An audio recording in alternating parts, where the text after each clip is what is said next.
fam. Blessings. Wasn't quite prepared to come on tonight, actually, but wanted to come on and just share a couple of thoughts for those who may have already gone through or you're currently going through a divorce. Wanted to come on and share a couple of love nuggets tonight, fam. Uh, if you're going through a divorce right now, or if you've been through a divorce, but you're still dealing with some pain and you've kind of shut yourself off. Most of us completely shut ourselves off from the outside world. We will do just what we need to do, staying involved with work, our business, our family. Um, for those of us that have children, we'll stay there. Some of us, in fact, many of us, most of us will go into a cave and just really try to find an escape.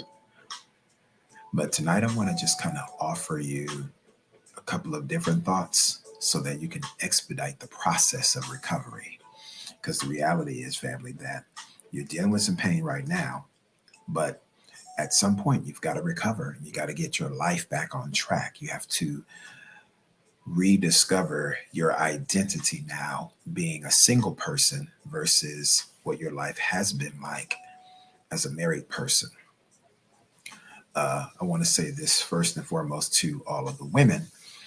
Shout out to all the ladies who are here tonight. Blessings to you if you're watching this by way of replay or watching this live.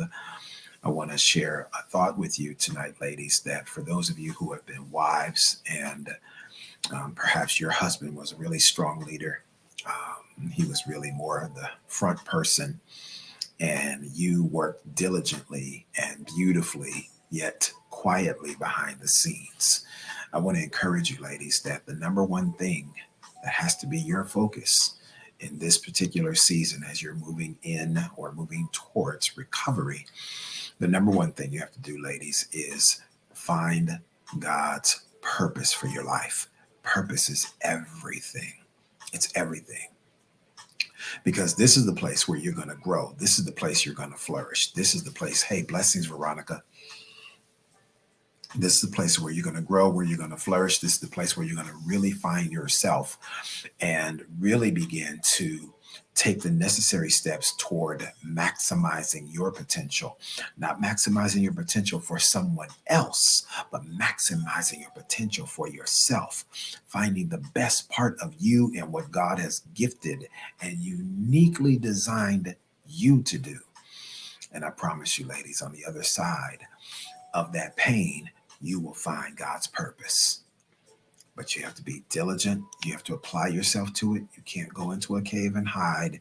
You can't become, MIA. You've got to be intentional because God is a rewarder to them who diligently seek him. To my brothers, I got you. I've been through that pain too. And it's an intensified level of pain when you gave yourself to the best of your ability to that marriage.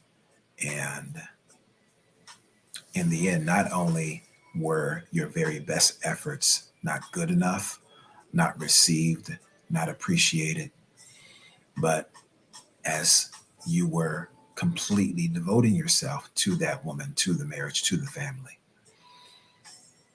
you discovered that she was not faithful to you, even though you were faithful to her, and gave her no reason to not be faithful. And I want to stand with you, brothers, in solidarity today, spiritually and mentally and emotionally speaking, because I know that you've probably encountered, as I encountered, um, uh, women finding a way to side with her, maybe even women in your circle, maybe even women in your own family, that despite you being faithful, despite you being a good, awesome man in her life, uh, she found some reason to be unfaithful to you. And women have even sided with her and said, well, you must have been doing something, or there must have been something you weren't doing, because a woman just doesn't cheat out for no reason. And we know that's a lie. We know that's a lie, right? So I want to encourage you, brothers, that your identity is also going to be found and rediscovered based on you getting into the presence of God. Brothers, I promise you, there's nothing more important in this season of your life than to become ensconced into the mission of finding God's purpose for your life, because our lives are different, vastly different, as men who are single versus men who are married. And if you're honest with yourself, brother, a lot of us, we sacrificed some things to become a husband, to become a father. We sacrificed some things. So now you're gonna have to get into the mode of rediscovery. You're gonna have to get into the place of rediscovery while you're going through recovery. All right. And men, we're built a certain way. We're built a certain way, especially for those of us who have been soldiers, those of us who have been athletes, those of us who are creatives, inventors, educators, those of us who have been awesome, incredible blue collar workers, and those of you who are brilliant white collar workers. From um, the vast array of um, vocations and abilities that we as men have, men, you will find your healing as you give yourself to the process of recovery by spending time with God. That's first and foremost. And I want to encourage you, brothers, do not fall into the trap of getting involved in a new relationship so that you can get healed from your old relationship. Men, do not fall into that trap. Let me confess my mess in here tonight. I fell into that trap of thrusting myself into a new, really old relationship. It doesn't work. Ladies, I want to encourage you too, because ladies, y'all do it too. Y'all do it in a much more clever way than men do it, but y'all do it. You know, this whole false notion of, oh no, women stay in this beautiful angelic position. Ho, ho, ho. No, women will get out there and say, hey, girl, because the girlfriends get around and say, hey, girl, the best way to get over an old man is to get under a new man. Ladies, don't fall into that trap. Listen, girlfriends who are not rooted and grounded in the things of God will cause you to go astray. They will cause you to miss God's plan. They will keep you in a state of perpetual promiscuity, which will rob you of you finding purpose. Men, the same thing for us. Men, it is so vitally important. Listen, I promise you in Jesus' name, men, what you got to do when you're feeling those strong urges and your nature is wanting to take over, and what happens is the enemy is going to make sure that he sends super fine women your way, women that you kind of had an eye on anyway before you got married, right? Or women who were trying to put it on you while you were married. And now the enemy sits on that little left shoulder and says, bruh, listen, bruh, I know you're a man of God, but go and be a dog. Don't do it. Don't do it, bro. Don't fall into the trap. It is a snare of the enemy, and the enemy wants to rob you of God's purpose for your life. Blessings to you. Good to see you, Carissa. So, hey, Queen Lavora, blessings to you. Stan, what's up, bro? Listen, brothers, let me help you here. For kings, it's vitally important that we maintain the posture of purity. And I know, brothers, I know, because traditionally we didn't hear that from our grandfathers. We didn't hear that from our dads. We didn't hear that from the men who are around us, right? The community of men, it's all about conquest. But brothers, let me help you all up in here tonight. To give in to the desires of our nature as men will keep you off the pathway of purpose. It's going to prolong your season of recovery, and it's going to delay your ultimate prosperity. It's going to delay it Because every day, every hour, every moment that we spend connected to a woman who is not a part of our destiny is delaying the prosperity that you'll discover on the pathway of purpose. Brothers, we've already lost too much time. We can't afford to lose any more. So no, don't get caught up in the trap of, yeah, well, just go ahead and smash, because, you need to get that out your system. And no, bro, let me help you. You can crucify that stuff that's in your system. Listen, brothers, I'm speaking from a place of having fallen, but I'm also speaking from the place of having recovered. And then still stuff thrown at you left and right, left and right. But at some point, brothers, you got to go to a place of solitude with God so that you can get into that place of recovery and get back into the position of prosperity. Listen, I'm not going to sit here and tell you that it's an easy process, nor am I going to speak from some pseudo place of righteousness like I got it all together. I'm still on my journey. But by God's grace, one of the things that I did was take my happy black self and sit down somewhere and get some counseling. That's number one. Because no matter where you are on your spiritual journey, no matter what position you hold, no matter what levels you've achieved in your spiritual walk, no matter what position you may hold, what titles you may have earned, brothers, your relationship with God is everything. I'm not talking about going to church and going through the perfunctory religious act of being at church and Bible study and doing all of those things that we do in the church. Although those things can definitely be a part of your healing journey. But what I'm saying to you, brothers, your personal relationship, you getting alone with God in the secret place in prayer and spending time before God in fasting and turning off the television, because the television is just going to be telling us stuff that's going to be delaying your journey. You need to get back into the place of being in solitude with God. Haven't you noticed that most of your successes in life came when you were in a season of solitude? Yeah. So this is where you want to get back to, because it's going to expedite your healing journey. Okay. And I want to say this to both my brothers and sisters. Again, do not fall into the trap of thinking that getting involved in a new relationship while you're still healing from your divorce or while you're still going through a divorce, do not get involved in a new relationship. I promise you, it's the worst thing ever. Because think about it.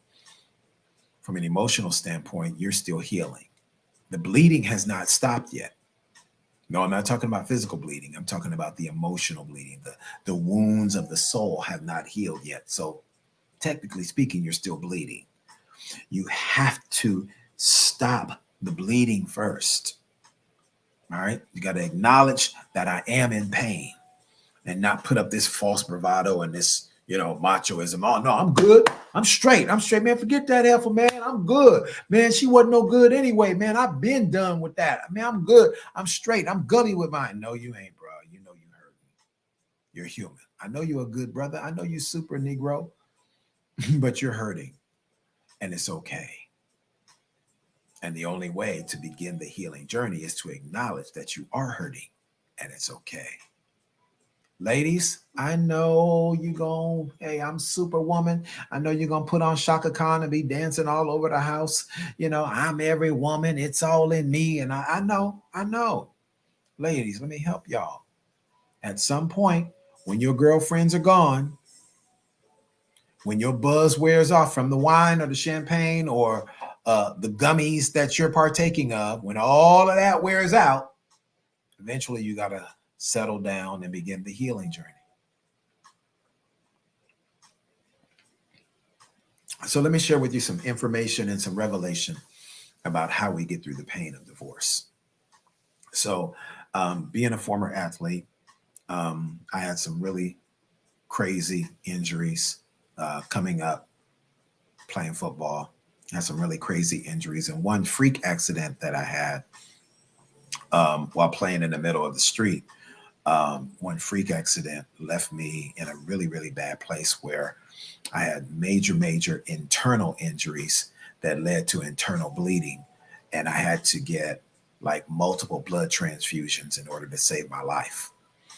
Um, the revelation that I want to share with you, family, is that our healing journey on an emotional level and maybe even on a mental level is very much, and I like to call them soul wounds, because the soul consists of our mind, our will, and our emotions. So, the revelation I want to share with you, family, is that soul wounds have to go through the same process of healing as a physical wound. So, the physical wound that I suffered, which was broken ribs and uh, bruised liver, bruised spleen, a severed kidney. I mean, just terrible injury. And again, internal bleeding where I had to have pints of blood transfusions in order to save my life. And I want to share this thought with you that the physical journey is the same. So the first thing that happens is when you're going through this painful divorce, it's like a physical injury.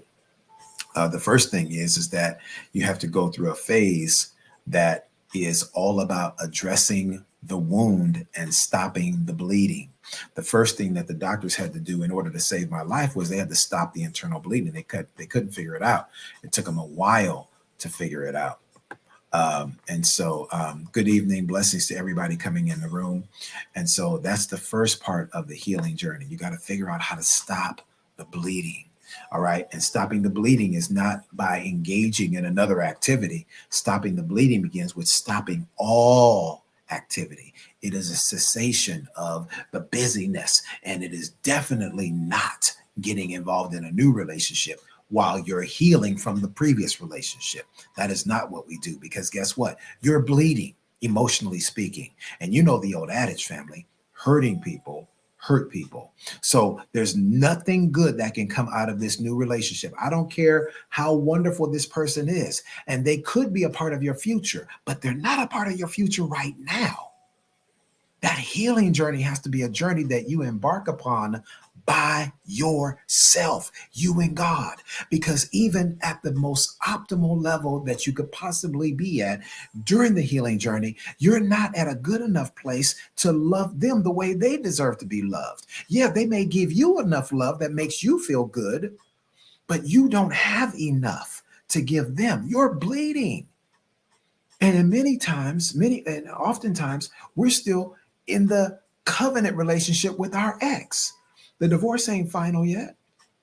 And it doesn't matter if we've been separated for 2 years. The divorce is not final yet. So technically, that covenant is still established. And for you to get involved with somebody else while that covenant is established, that's called illegal intimacy. Love you, mean it. Take a sip on my drink right there. Illegal intimacy. Again, he or she could be the one. They could be absolutely ideal for you, but you have to listen. The first attribute that describes what real love is, according to the love chapter, 1 Corinthians 13, the first attribute that describes what real love is patient. So love is patient, love is kind, right? 1 Corinthians 13. So if we're going to experience real love, then patience has to be a part of that process. You can't be so emotionally needy for a new relationship. Or let me say it like this. We cannot be so emotionally needy that we want to get rid of this pain, that while we're still in pain, we thrust ourselves into a new relationship. Let me give it to you like this. Blessings, Miss Peggy. Good to see you. Let me give it to you like this. Here's the revelation that God showed me, Sadira, Natasha, Brother Stan. Here's the revelation that God showed me. The revelation is that because my soul is still wounded, what happens to any wound that goes untreated? An untreated wound gets infected. So now, not only am I still bleeding and I have to figure out how to stop the bleeding to heal, now because this wound hasn't been treated, it's become infected. And now, Stan, I bring a soul infection into a new relationship and I infect this other person. They're innocent, but I now infect them because I haven't taken the time to heal me. So, healing, can I get about 8 people to drop this in the chat? Healing is necessary. Healing is necessary. Matter of fact, total healing is necessary. Total healing is necessary because a lot of us will think that we're okay once we begin the healing journey, or a lot of us will be deceived into believing that once the divorce is final, now I can go and start a new relationship. Now I can go and do, now I can go and enjoy, now I can go. Listen, even after the divorce is final, you're probably not ready yet, depending on how much time you've invested in the healing journey. So just because the divorce is final doesn't mean that you're ready either. Because again, the soul consisting of our mind, our will, and our emotions, um, if we have not embarked upon that journey and given ourselves fully to the process of healing, then bleeding can still be happening and you will bleed into your new relationship. So you got to stop the healing. Got to stop the bleeding in order to heal. All right. That's number one. The next piece is, and this again is something that I learned having suffered a severe injury where I almost lost my life. After you go through the acute phase, and the acute phase being that I got to address this devastating wound. After you go through the acute phase, the next part is that you have to go through the acceptance phase, right? The acceptance phase, that I have to actually accept what has happened. It doesn't matter who's at fault because we can play the blame game all day long. But as my grandmother said, it takes two to tango. So both of us were in a relationship. So even in my situation where I found that my wife was unfaithful, there's still things that I did. No, I wasn't unfaithful to her, but there were still things that I did that could have not prevented that situation from happening, because grown folks are going to do whatever they have made a conscious decision to do.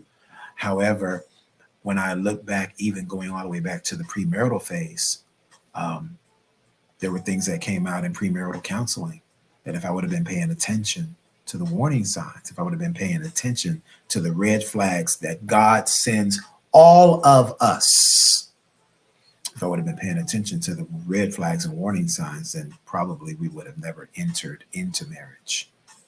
All right. So I want to say this, that part of the acceptance phase, this is part 2 of the healing journey. Part of the acceptance phase is accepting the fact that God showed you ahead of time who that person really is. And you chose. You chose. Yes, you did. Yes, you did. Ah, bye-bye. Yes, you did. Love you, mean it. Yes, you did. You decided to go forward anyway. You saw certain things about her. Come on, brothers, let's tell the truth and shame the devil in here tonight. You saw certain things about her, and you said within yourself, "Oh man, I can love her through that. I can love her through that. Yeah, so it's gonna be okay." Ladies, y'all are made to love and nurture. You saw certain things about him, and you said, "I can love him through that. I can help him get over that. I can help him get past that." Oh, honey, when I come into his life, see, I know how to love a man, and he gonna be a different kind of man than when he's with me. Okay, ladies, as wonderful as you are, and I'm gonna say this to you, because ladies, we need you. Men are at our best when we have you by our side. Not just any woman, brothers, but the right woman. We are at our best when we have you by our side. That said, ladies, no amount of love that you give to a man, no amount of acts of service that you do for that man, no amount of great cooking that you give that man, no amount of good loving that you give to that man. I don't care how much loving you gave him, and I don't care how many times you gave it to him and how many places you gave it to him. Listen, there's nothing that will change the heart of a man except that man decides to change for himself. One of the biggest problems that women make, one of the biggest mistakes that women make is thinking that you can change a man, and you can't. That man decides that he's going to change for himself. Now, ladies, there are great things about you that will inspire us to change, but you cannot get that man to change. He has to decide that for himself. All right. So, acceptance, the healing journey is going to be, um, the healing journey is going to be expedited the quicker you come to the place of acceptance. Acceptance for the fact that this did happen. And instead of playing the blame game, looking at all the different things of what she did, that what he did, instead of doing all of that, no, just accept what has happened and come to the realization that, you know what, this is what it is. And now I've got to figure out how to move on with my life, right? You got to come to that realization of how to move on with your life. All right. So this is the most important part of the journey. All right. Because this on an emotional level is finding out how to stop the bleeding. And after the bleeding has stopped, emotionally speaking, now I got to figure out how am I going to stabilize my life? This is what has to be done after an injury. After you figure out how to stop the bleeding, it says, oh, the doctors are saying, hey, let's get him stable, right? Let's get her stable. So now you have to figure out how to stabilize yourself, because naturally you're going to go through this roller coaster of emotions, and you cannot get on that roller coaster. You will not survive. You will not survive. All right. So you want to get off of that emotional roller coaster. And then this is where you want to start building that very small network of support. All right. I know a lot of you as leaders, you are super strong and you have an awesome relationship with God. And so in your mind, you're figuring out that, hey, I'm going to make this happen on my own. But let me help you here. It's not a journey for us to have to be on our own solely. All right. You can begin the journey by yourself, but at some point you're going to need for help. And so the A clause of James 5:16 says, confess your faults one to another and pray for one another. Why? So that you may be healed. Glory to God. That's the A clause of James 5:16. And so I know most of you will be like, oh, well, I ain't talking to nobody because I can't trust nobody. Listen, God always sends people into our lives that we can trust, even if it's a stranger. The man of God who helped me through my difficult season for several months, him counseling me every week, sometimes twice, sometimes 3 times in a week. He was a stranger, complete stranger, someone I had never heard of. He never heard of me, but God brought us together. And that awesome man of God poured into me and helped me with my healing journey. All right. So you can stay on top of that mountain all by yourself if you want to. I ain't talking to nobody because you can't trust people. Da, da, da, da. Well, I'm going to help you with something that the Holy Spirit told me. If you sow the seeds of mistrust in others, you'll reap the fruit of mistrust from others. And I know because of where you are right now, emotionally, you're hurting. And so you feel like you can't trust anyone. But the bottom line is, if you're a trustworthy person, don't you think that God has other people in the world that are also trustworthy? Or do you somehow fall into the delusion of believing you're the only trustworthy person in the world? Certainly you don't believe that. Not as an intelligent, spiritually mature person. Certainly you don't believe that you're the only person that's trustworthy in the world. Right? There are other people that God has in the world too. You just have to pray and ask God to help you find someone that you can trust, someone that you can be accountable to, someone that you can converse with on a consistent basis to help you on the healing journey. Because the bottom line is, listen, we all need support. Every single one of us. We all need help. We all need support. Okay? All right, let me give you this next piece, talking about the healing journey.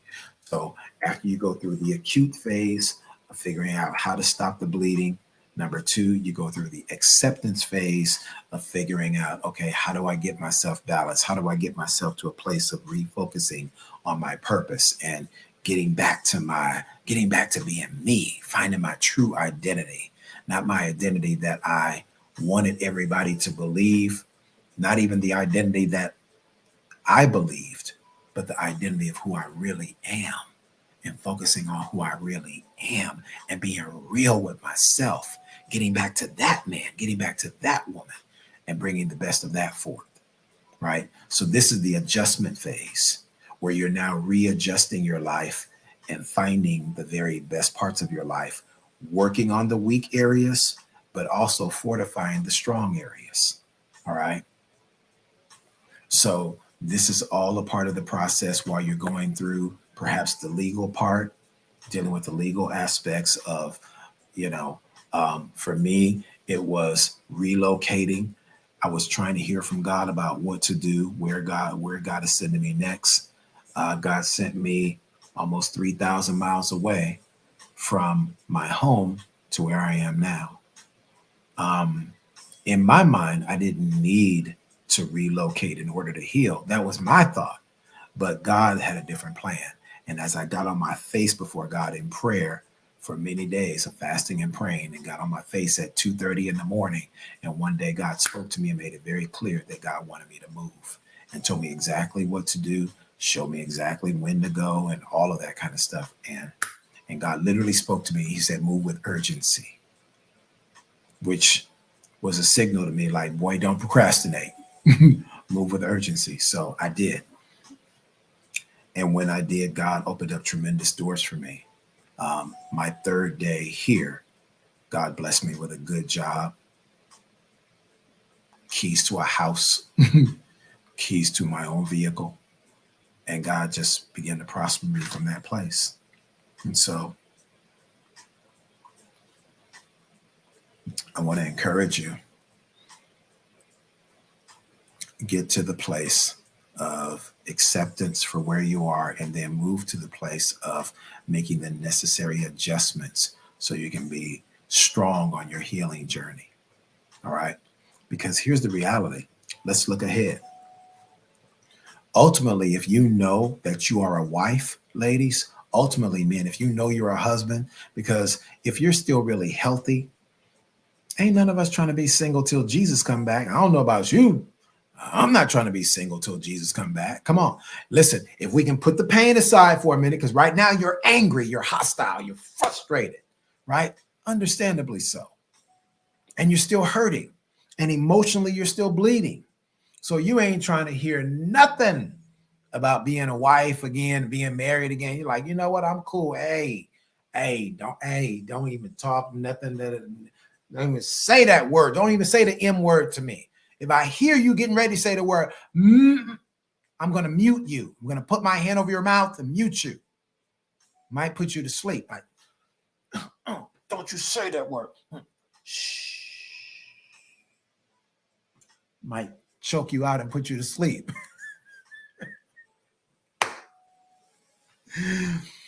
So listen,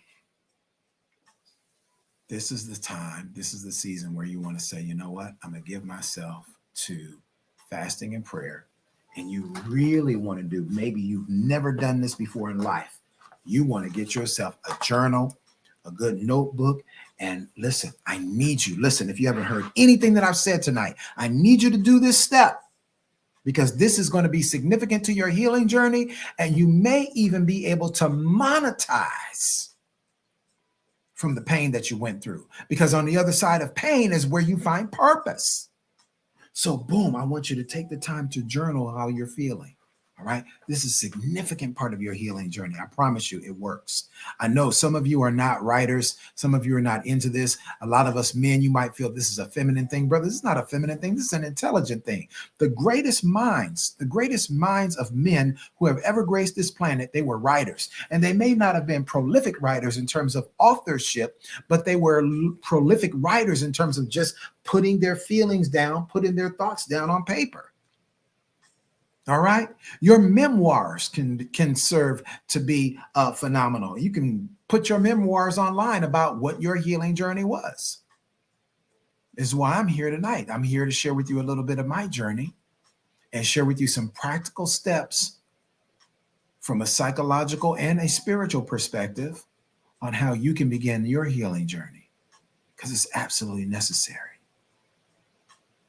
That's where you begin to maximize your potential and find your new identity. All right, moving into your new season. All right, so brothers, you journaling, writing down things every day, and I tell you, brothers, I promise you, who knows, God may be shifting your life completely, and something that you didn't think you could do, public speaking. You're already doing well in your career. You're already doing well with your business. Let's say currently you're making $15,000 to $20,000 a month. It's a pretty good salary. If you're making $15,000 to $20,000 a month, you're at the top 10% of all people in America. That's right. You're doing good. Salute to you, King. Guess what? What about if you take the time to go through this journey properly and let God heal you and let God restore you and let God refocus you and get you back into your kingdom identity? Or maybe for the first time for you to really discover your identity in Christ and your purpose. What about if you end up making $10,000 to $15,000 per speaking engagement? And now you're operating in the vein of your purpose. And instead of working the crazy hours that you've been working, 60 to 80 hours a week to earn that 10 to 15, 20,000 a year, a month. What about if per speaking engagement, you're making 10 to 15 to $20,000 simply by getting on the other side of your healing journey and then converting that pain into purpose, which leads you into prosperity. Listen, I'm going to do something that I'm not supposed to do. I'm going to make myself available to you, brothers. I'm going to give you a complimentary session to meet with me. All right? I'm going to give you a complimentary session to meet with me. I'm going to give you my link where you can go and schedule a session with me. All right? This is complimentary for you. Not going to cost you a dime, but you got to schedule it. The condition is you got to schedule it within the next 48 hours. If you don't schedule it within the next 48 hours, don't hit me up in 2 weeks and be like, oh, yeah, Doc, can I still meet with you? Yeah, you can. And I'll still meet with you, but not for free. Because in 48 hours, today's price will not be, tomorrow's price will not be today's price. Click that link right there and click on Purpose Discovery call. Matter of fact, let me put that in for you because some of y'all be like, Doc, where to go? So let me hook it up for you. I got you. Boom. This is something I'm not supposed to do. I'm going to do it for you anyway. I want you to go and click on Purpose Discovery Call. Okay.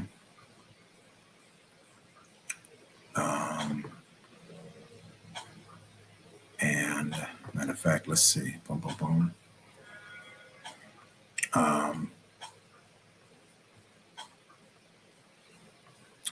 Matter of fact, I made a slight mistake. It's actually a Purpose Strategy Call. So I want you to go here.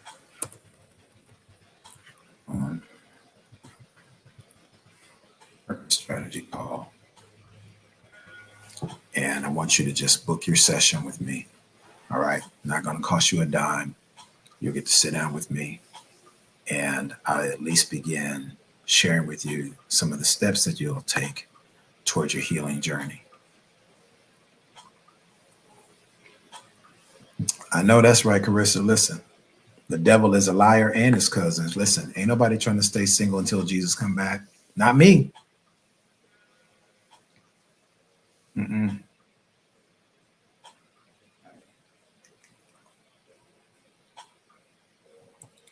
No, ma'am. Mm-mm.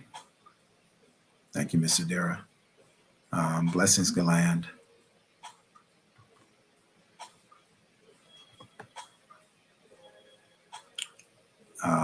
How you can have access to the journal. Um, what I was saying, Estelita, I think you might have come in on the tail end of what I was saying.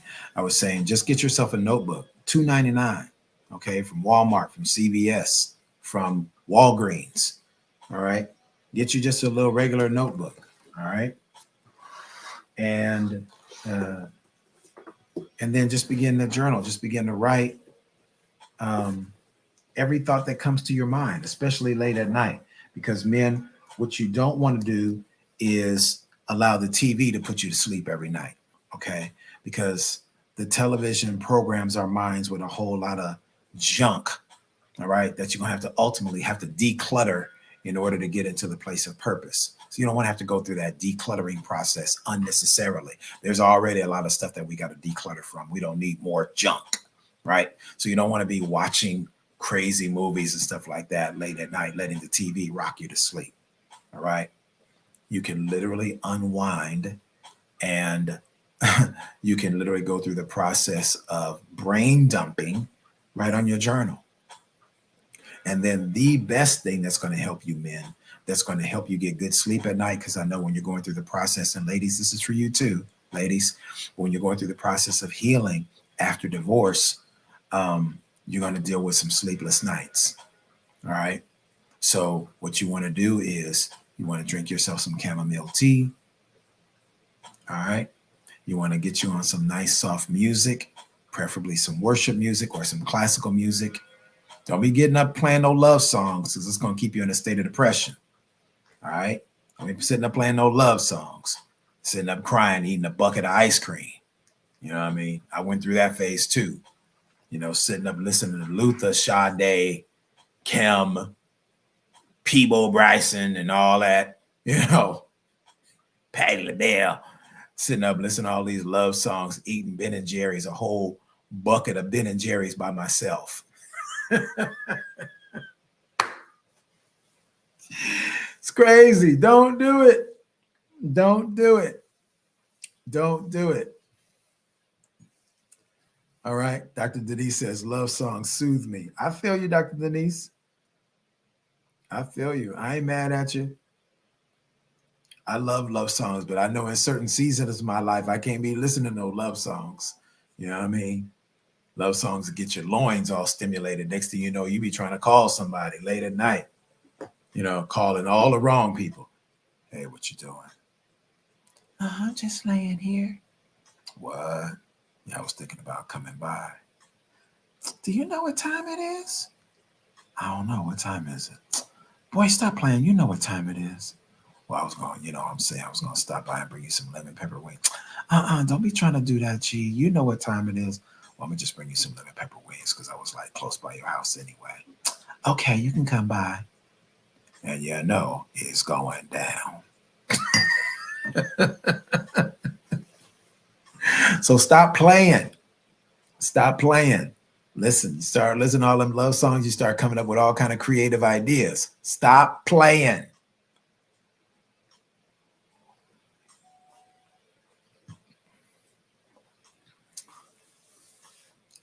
Yeah, no, that's not my style, Dr. Denise. I don't be texting no WYD. Never, ever, ever.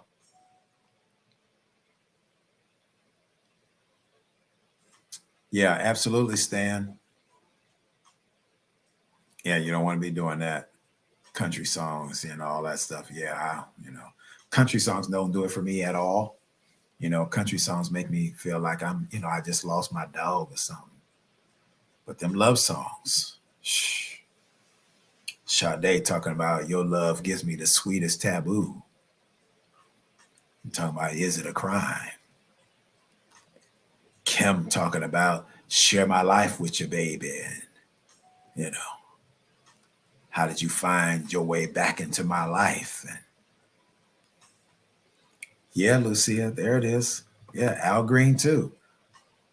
Talking about whether times are good and bad, happy or sad. Let's stay together. No, I don't want to stay together. Heck no, I don't want to stay together. You're done. Forever. Forever? Forever? Ever? Yeah, forever. Done. Ixnay. You're out of here. Yeah, Coach Sheila. That's old school right there, Coach Sheila. For real. Is it a crime? You know, and even the intro to the song with Sade, in the intro to that song is super dynamic. Dun, dun, dun, bah, bah, bah, bah, bah, bah, bah, bah, bah, bah. And she comes in like smoke is just coming in with her, you know, and then she's talking about, is it a crime? And you're like, yes, it's a crime because I still love you. I don't want to, you know, you're going through all that drama. You know what I mean? Of course, it's a crime.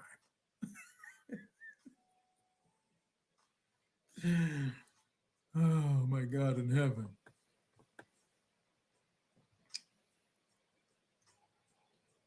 Hmm. So, gentlemen, go ahead and book a session with me. Um, Ladies, this is for you too. Um, this is only up for 48 hours. And listen, I'm going to say this, and it's going to sound really negative and pessimistic, but it's just true. Most of y'all ain't going to follow through, but I'm going to be obedient in this moment and do what Holy Spirit is telling me to do. And that is make myself available to you for those of you that are going through the pain of a divorce and you don't know which way to go and you're feeling some kind of way. Some of you may be even a place where you want to get revenge. Please don't do it. Don't make any decisions while going through a rational season. Right now, this is a temporary season. Never, ever, ever make decisions that could affect your lifetime while you're going through a temporary time. Okay. Never make lifetime decisions while going through a temporary season. What you're going through right now is temporary. It's temporary. Okay. You will get through this. God will give you everything you need to succeed through this season. You will get through it. I know it doesn't feel like it, but you will. I promise you. You will get through this season. And when you get on the other side of this, you're going to feel like a whole entire different person. You're going to wonder why you stayed in that place of pain so long. All right.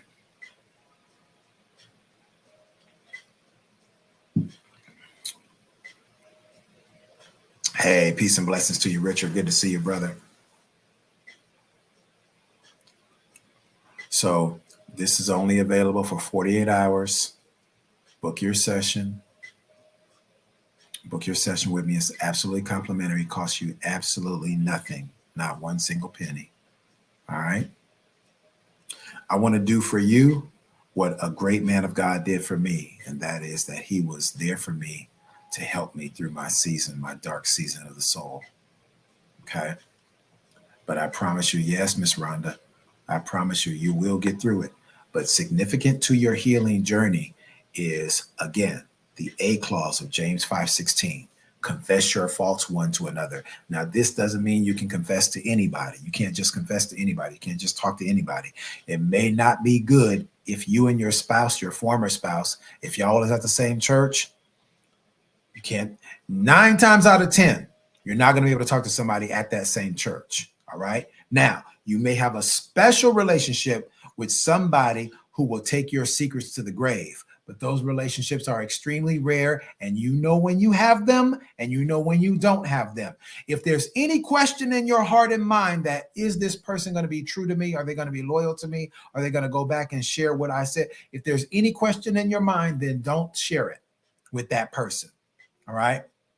My healing journey was successful because it was a stranger, somebody who didn't know me, somebody who didn't know my ex, who counseled me and prayed for me and prayed with me during that season. All right. So you're going to have to ask God to give you wisdom on how to get through that. All right. But all of us go through dark times of the soul. A dark time of the soul is simply a time of pain, a time of grief, a time of mourning, because you've gone through a very disappointing and traumatic experience. Psychologists say that next to death, divorce is the worst experience that a human being can go through. Next to losing a loved one, divorce is the second worst painful, traumatic experience that a human being can go through. And the reason why that is so is because divorce, where the two have become one, now there's been a tearing away, spirit, soul, and body. There's been a tearing away. And so you've got to figure out how to get through that healing process. All right. Thank you, Miss Rhonda. Yeah, Dr. Denise. Dr. Denise said I had to go to a whole new church to get healing. Yeah, me too, Dr. Denise. I couldn't stay there. And there was nobody in that church. Well, I did have one sister and her husband. I did have one sister and her husband that I was close to. But, I'm only going to share so much with them. They got their own marriage that they got to deal with. But one of my sisters is a show enough prayer warrior. She really encouraged me a lot in that season. Her husband was there for me too. They're both from Jamaica, and thank God for them, because they really helped me. In fact, that first Thanksgiving that I was just by myself, I had been by myself for months, and God just put me on her heart. And it was a Thanksgiving day, and I was just by myself. And I remember she called me. She says, "Brother, where are you?" And I was like, "Yeah, sis, I'm just sitting here in my car at the beach." She said, "You sitting in your car at the beach?" She said, "Come over here." She said, "We having food, da da da da da da da." She says, "Honey, will you tell Brother G to come over here?" "Yeah, man, come through. Come through." I'm like, "Okay." So I did. And thank God for them.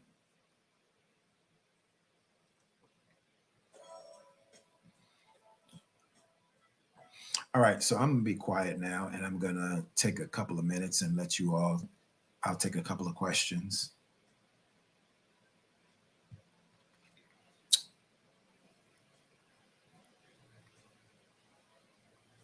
Yeah, Miss Rhonda, I get it. Miss Rhonda said, some of us, Miss Rhonda said, I had to seek a stranger to counsel. Yeah, yeah, I get it. It's a very, very, very painful thing. Hey, good evening, Donna B. Good to see you.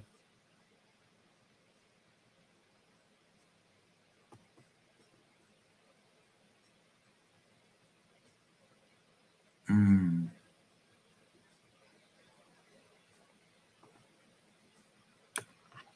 Thank you, Estelita, for encouraging the brothers. Yeah, I get it. A lot of us as men, we've been conditioned either through we've been conditioned, we've been programmed environmentally, uh, on an environmental level, on a societal level, um, and even on a cultural level. We've been conditioned, we've been programmed to suppress how we feel, not express how we feel. Men's health awareness is new. That just became socially acceptable for men to share the pain that they're going through and how to recover. That just became a thing within the last 10 years. Within the last 10 years, even men who played for many years in the NFL and had multiple concussions and then suffer from CTE, um, a lot of those men have just died in a state of depression from having multiple concussions from playing in the NFL. Most famously, uh, the great Junior Seau, who graduated from USC. He is a legend in the city of San Diego, played for many years for the San Diego Chargers. And then the last couple of years of his career, he played for the Patriots. And Junior Seau killed himself. Sorry, we shouldn't use that word. He unalived himself, um, and left a note for his loved ones to say, please have my brain examined for CTE. And so he took his own life because he was just tired of dealing with the mental, emotional, and the physical pain of having migraine headaches, which no medicine that he was prescribed by the doctors could cause the migraines to cease. He had already lost the best and most important thing in his life, which was his wife and children. And Junior Seau just felt like he didn't have anything else to live for. After a legendary Hall of Fame career, which he'll be going into the Hall of Fame, I believe this year, Junior Seau will be inducted posthumously into the NFL Hall of Fame. He will be one of less than 400 men in the 120-year existence of the NFL. Only 400 men are in the NFL Hall of Fame, and Junior Seau will be one of those men inducted into the NFL Pro Football Hall of Fame in Canton, Ohio. And in spite of his legendary career and the millions and millions of dollars that he made, restaurants that he established in San Diego, great foundations and things that he's done for the young people in a 20-year NFL career, he couldn't live with the pain anymore. He felt like he didn't have anywhere to go and no one to talk to. Mental health, when Junior Seau unalived himself over 10 years ago, mental health was not a thing to be addressed. Will Smith actually made a movie about it, started a movie called Concussion, which is a true story based on a beautiful African doctor who did the study of CTE and found found so many NFL players were unaliving themselves or dying prematurely due to CTE during the multiple concussions. So it's a real thing. Fortunately, now more men, it's become socially acceptable. And so more men are going out to get the help that they need. But a lot of men still haven't caught on to it. And a lot of men feel like they're wimps. They're made to feel weak. They're emasculated to some degree, even by the women they love, even by their own wives and significant others. They're made to feel weak. They're made to feel like punks if he even acknowledges that he has emotional pain. So, ladies, while your heart cry is for more men to become emotionally aware, emotionally intelligent, emotionally available, ladies, a lot of the men who are suffering, the environments that they're a part of and the women that they're connected to are saying, no, I bet not ever see my man. Ladies, you just need to talk to some of your sisters. I'm a part of the conversations because of what I do. So I'm a part of the conversations. I hear the multitudinous conversations from women and the nasty, devastatingly painful conversations that women are having about their men, their husbands, and significant others, that women are saying, I would lose respect for my man if I ever saw him cry in front of me. Outside of his parent dying or somebody very close to him dying, I would lose respect for my man if I saw him crying. I would lose respect for my man if I saw him in an emotionally debilitated position. I need to see my man in a place of strength. I'm a part of the conversations, ladies. It's obvious to me that y'all are not talking to your sisters to find out how they feel about their men. And so even though we have more health awareness and more educational tools than ever before for mental health, for all of us, both men and women, and especially for men, a lot of men still haven't caught on yet because they don't want to be emasculated For us ladies, the most important thing in our lives is respect. What we cannot lose. And you're saying, be vulnerable with me. Just share with me. That ain't no safe place for us because there's only one of two things that can happen, that we do become vulnerable and you lose respect for us. And once you lose respect for us, that signals the end of the relationship. There's no place to recover from there because it's not like you're going to be one day says, okay, I lost respect for him, but I regain my respect. Once a man loses respect with his woman, it don't matter what that man is doing for that woman. He can be paying all the bills, giving her she money to go out and do nice things for herself. He could be taking care of two or three kids that are not his. He can be doing everything that he can do as a man. But when that woman loses respect for him because she sees him in an emotionally broken place and she loses respect for him, that's something he cannot recover. And many men would say, I'd rather die than to continue to live and give my life to a woman who doesn't respect me.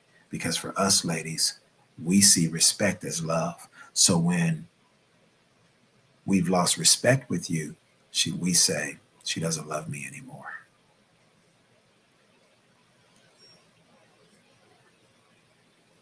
In Dr. Emerson Eggerich's book called Love and Respect, I believe it was 5 to 10,000 men that were polled. Men, would you rather have your wife or your significant other love you or respect you? 73% of the men polled says, oh, forget love. I'd rather have my woman respect me, because for us ladies, respect is love. Conversely, you can say you love us and do all the wonderful things that shows a woman's love for that man. But if you don't have respect for him, we don't feel loved. You could have made good love to him. You could have cooked food, ironed his clothes, washed his dirty underwear. But if you talk to him like he's a child, if you minimize the significance in who he is and his masculinity, if you refuse to even take heed to his leadership and don't listen to his word, he doesn't feel loved. Respect is our number one love language.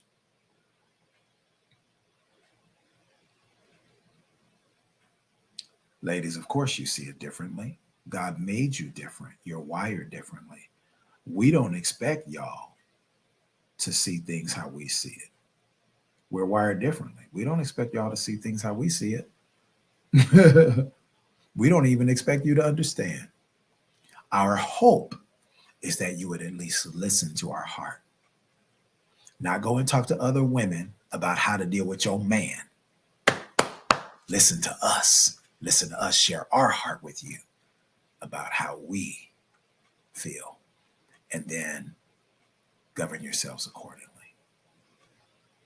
Not try to conjure up a thought in your mind, not try to hear from God. Oh, well, the Lord showed me, boo.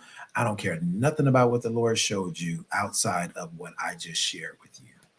Because if you come and tell me, as I've had women do in times past, come and tell me that they have some wonderful spiritual revelation that's completely contrary to what I just told you, I just told you, babe, I actually like my toast burnt on one side.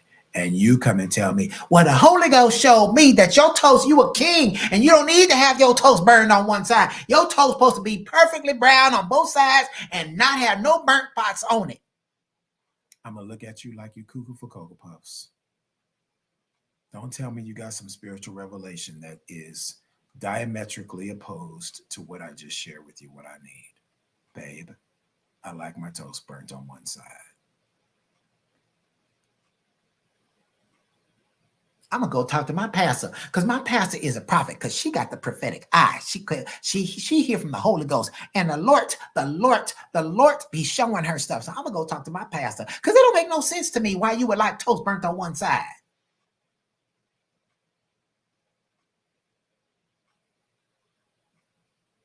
All we need you to do is just do what we're asking. I like my toast burnt on one side.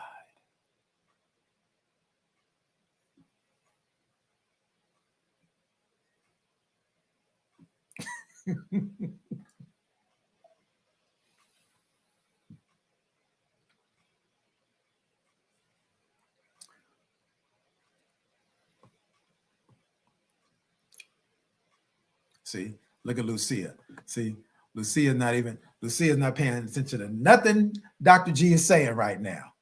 Instead of saying, okay, Lucia's coming in here with her own thoughts.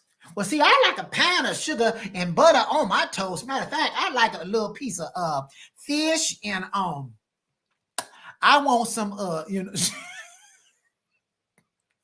and I'm joking with you, Lucia, but she ain't paying attention to nothing I just said. What she should have said is, okay, baby, wow, if that's all you need, I can definitely do that for you, baby. Done. You won't ever have to ask me that again. What did she say? Well, that don't make no sense to me. I like a pound of butter, jelly, and matter of fact, I like some cream cheese, and I want some strawberry jelly or some mixed fruit, you know.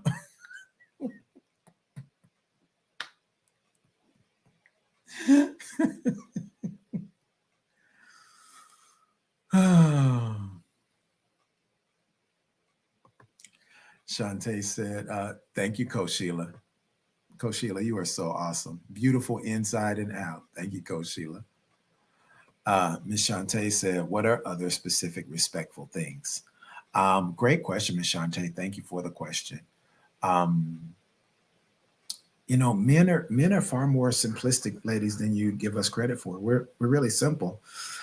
Every man is going to be different, but I can tell you, generally speaking, respectful things, ladies, are affirming him, conveying to him that you believe in him. And especially when he's had a failure or a setback and think something that he was working on and it didn't come to fruition. It didn't, he was working on a major business deal, but that thing fell through. Rather than you being sad and mad and depressed with him, boom, you got to figure out a way as a woman, as a queen, Miss Shantae, you got to figure out a way how to get yourself to a mental space where you can pour into that man and speak life to that man. That's why, for me, I've got to have a woman who's a praying woman and knows how to hear from God on my behalf. I got to have it. I refuse to compromise. I would rather stay single until the Lord Jesus comes back than to be in love with a woman who doesn't know how to pray and cannot hear from God on my behalf. Because we marvel, ladies, especially those of you who are prophetic, that you know how to hear from God for everybody else, but you can't hear from God for us. We marvel at that. And that's why a lot of men are like, yeah, I'm cool. She's a preacher. I'm cool. She's a prophetess. I'm cool. Because we don't want to be second or third or fourth on your list. And then if I say, baby, did you get a word from me? Well, why are you asking me that? I got to pray. I got a revival coming up. I'm getting ready to go on a road. I got to hear from God for all these people. And you coming up in here asking me about me. So, of course, we don't want to become a burden. So we will settle for less or be last on the list while you go forth and do your ministry.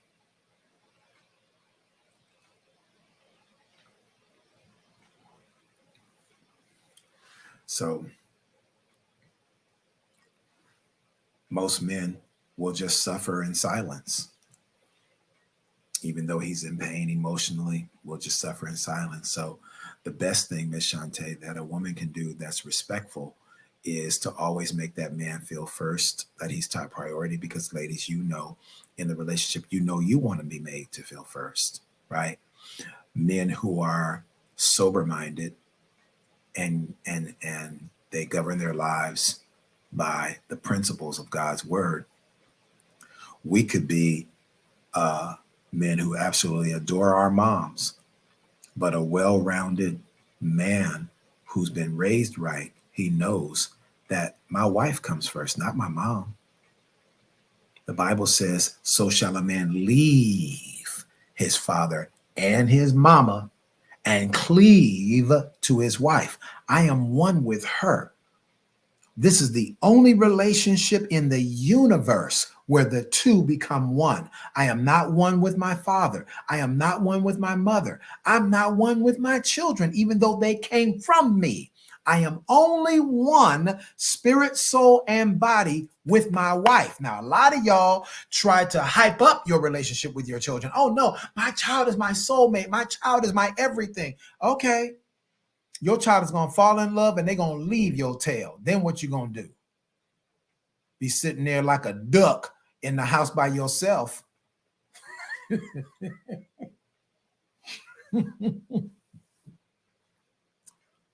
Your son going to fall in love, ladies. Your daughter's going to fall in love and they're going to be gone.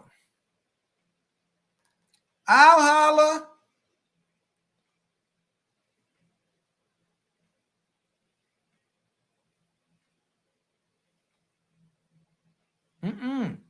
No, I hear you, Lucia. And Lucia, you're right. But it's not about abandoning your parents. Listen, I took care of my daddy the last 7 years of his life. I didn't abandon him, but I gotta do my own life. I had to get married. I had to go have children. I had to do my own life. I can't forever. I can't forever stay up underneath my daddy, forever stay up underneath my mama, right? So I had to go and build my own life. I had things that I wanted to accomplish. I wanted to make my dad proud and follow in the same career that he did, but I went and did that job. I climbed 300 feet up in the air into a little tiny capsule in a crane to lift cargo up out of a ship. And I was like, yo, I don't care how much money this job pays. And that job paid a lot of money. This is not my purpose. At 18, I was like, this is not my purpose. I had to go.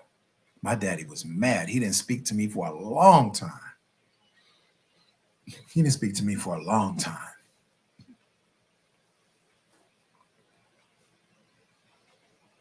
20 years later, I gave my dad my doctorate degree when I graduated from the Bible college. I gave my dad my doctorate degree.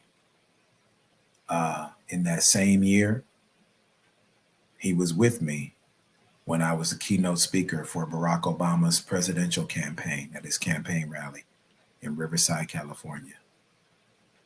And then 2 years after that, he's got all the newspaper clippings and magazine articles of his son being honored with an NAACP award. None of those things would have been accomplished if I didn't find my own purpose. I had to find my own purpose. I had to find my own path. Blessings to you, Terry. So we don't ever abandon our parents, but you do have to find your own lane. You do have to find your own way. And I'm saying that to say that, ladies and gentlemen, don't become so ensconced into your relationships with your children that you fail to make your husband, your wife, make them first priority. You got to make them first, not your children first. This is where a lot of couples, when you hear about couples that divorce after 25, after 30 years, and usually that's after the children are gone out the home, the children are in college, the children are already doing their own thing. And when you hear about couples that divorce after 25, 30 years, and they say, oh, what happened? Oh, we just grew apart. No, they didn't grow apart. You can't grow apart. Two, having become one, especially over 25, 30 years, that doesn't grow apart. No, y'all didn't know each other because you invested everything into your children and not each other. Every vacation y'all took with the kids and never taking vacations alone away from the kids. You made your lives about the children. And now that the children are gone, there's no common denominator that's keeping you in a state of oneness. And so what did they say? Oh, we just grew apart. There's no such thing. There's no such thing. It's the most asinine thing ever. It's asinine. Ludicrous. No, we didn't grow apart. We didn't stay in the perpetual state of growing together. You made everything about the kids. So, in closing, y'all, because I'm going to get myself ready for bed. Again, if you want to book a session with me, boom, click this link. Absolutely complimentary for you. Won't cost you a dime. Click the link, book a session so that I can help you get back on the pathway of purpose. And I'm going to do something that I have not done before. If you are struggling with thoughts of unaliving yourself, boom, please call this number, the suicide hotline, suicide prevention hotline. There's the number, and the suicide crisis lifeline, not 911, but 988. The suicide crisis hotline, not 911, but 988. If you are struggling with depression to the degree where you're thinking about, you've been contemplating unaliving yourself, please do not do it. Please hear me tonight. You may not have heard anything else that I said. Sir, ma'am, you may be watching this by way of replay. Please, I beg of you, I implore you, your life is too important. There are those of us that are here that you may not even be aware of. We love you, and your life does mean something. So please call that number, 988, and get on the phone and talk to somebody.